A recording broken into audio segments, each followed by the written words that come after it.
Good evening, ladies and gentlemen. You're here with another episode of Loyalty Above Betrayal with your boy Teflon here on Paid to Cost Podcast. Today we're talking about law because it seems that a lot of people really don't know about law. We speak it, but we don't know how to live it. And to live it, from what I was told from my daddy, to be the message that you want to bring. First, you guys, to speak the message that you want to speak. First, you got to be the message. So I say that to say, I'm going to educate myself and us a little bit, on these laws. Day one, we're going to go into, criminal law part one. The active rea, the elements of a crime. We're going to go through the elements of a crime. Like I said. Paid to Cost Podcast. It's your boy Teflon. Know your law. Elements of a crime. It's the mens rea. It's a guilty mind.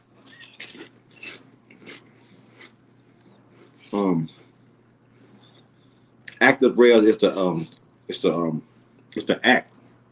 It's the act in itself, and the causation. You're gonna look at the actus reus, the act.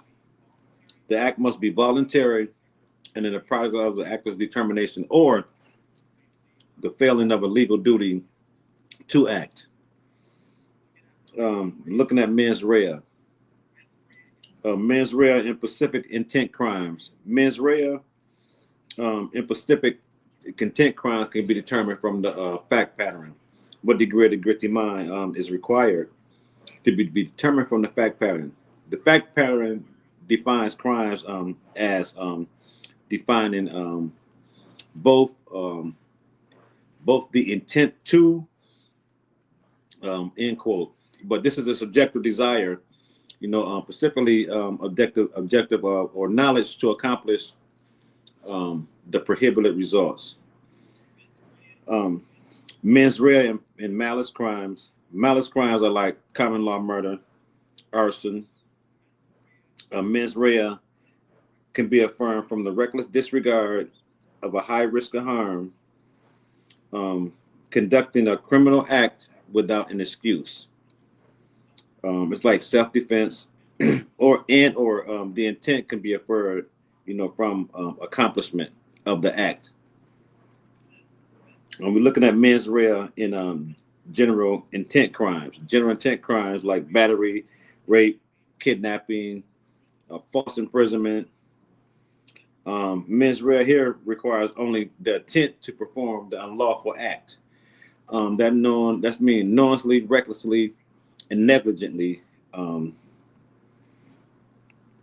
Looking at the mens rea in strict liability crimes, that's like strict liability crimes are the mens rea is not required.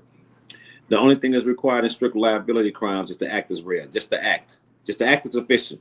You got to remember that statutory rapes, selling liquor to minors, regulatory offenses like public welfare, like speeding.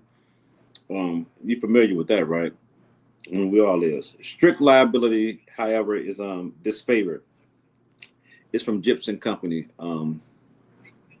Light penalties for strict liability offenses okay. Severe penalties in a mens rea is required, cannot be strict liability.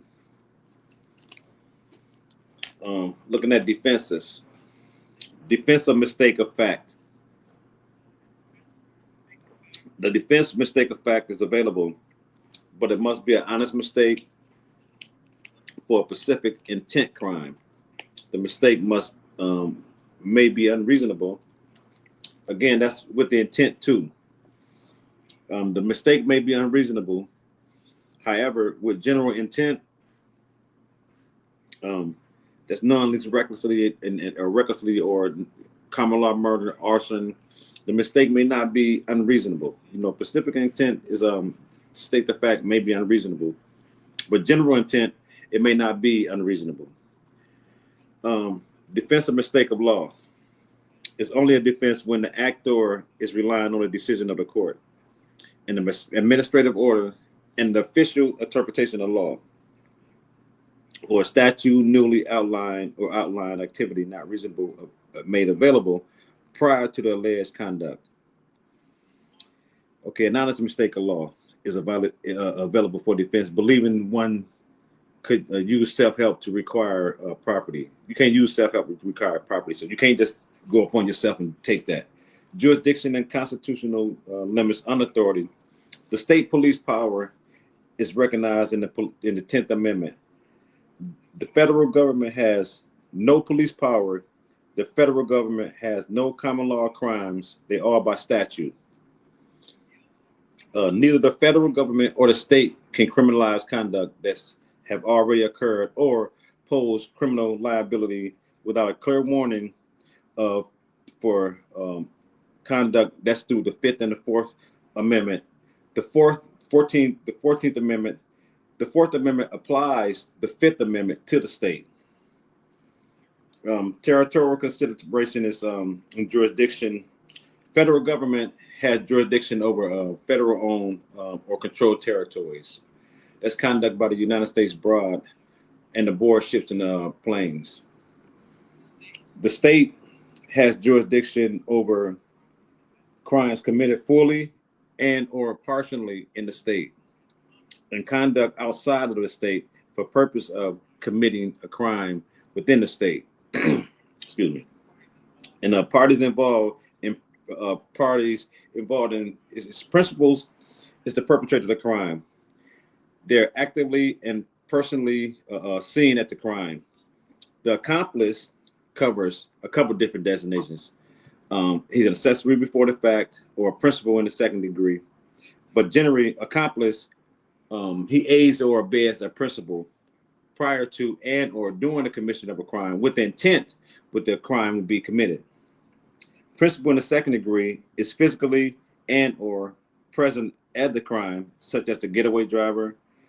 An accessory before the fact is neither physically or constructively present, but encourages or assists commission of the crime. So you're just making you part of it. You know what I mean? Both all the accomplice and the principal in the second degree and the accessories are liable to the same degree as the principal, even if the principal not tried or convicted, or even given immunity. You know what I mean? But so that right there is going to conclude my part one, my day one of criminal law. So a lot of times, we got to really understand what it is and what's going on when it comes to these laws. A lot of us just, we just go out there and we commit crimes and not really knowing what we're getting ourselves into. I tell everybody that I know, don't get judged by that book. Because if you get judged by that book, you're on the hook. Because those laws are made up to go against you. So it's a thing called we call money, but actually money is called currency, and currency is actually supposed to move. And what makes this world move is currency, and illegal business controls America. So don't you think that they need crime to happen? So with that being said, it's we're trapped inside of a maze and don't really understand that society have made it crime part of they way to financially gain on us, because there was no laws until slavery was abolished. So they just went from the whips and billy clubs to they went from the chains and whips to the billy clubs. So I say that to say just know your law, learn it, understand it. You may not know it all, but just research what's really going on. Understand your your constitutional rights. Understand what they can and what they can't do. Respectfully put them in check. You don't have to get all out of hand. And and figure that you got to prove your point. In a negative manner. But say what you got to say, speak what you got to speak, and then move on. My daddy used to always tell me. He said, all I want you to do is hear me now. You can believe me later. And with that being said, you know what I mean, we here at Paid the Cost Podcast going, you know what I mean, we're going to see you at the next episode of Loyalty Above Betrayal. Criminal Justice, Know Your Law, Day 1 with Teflon, Paid the Cost Podcast.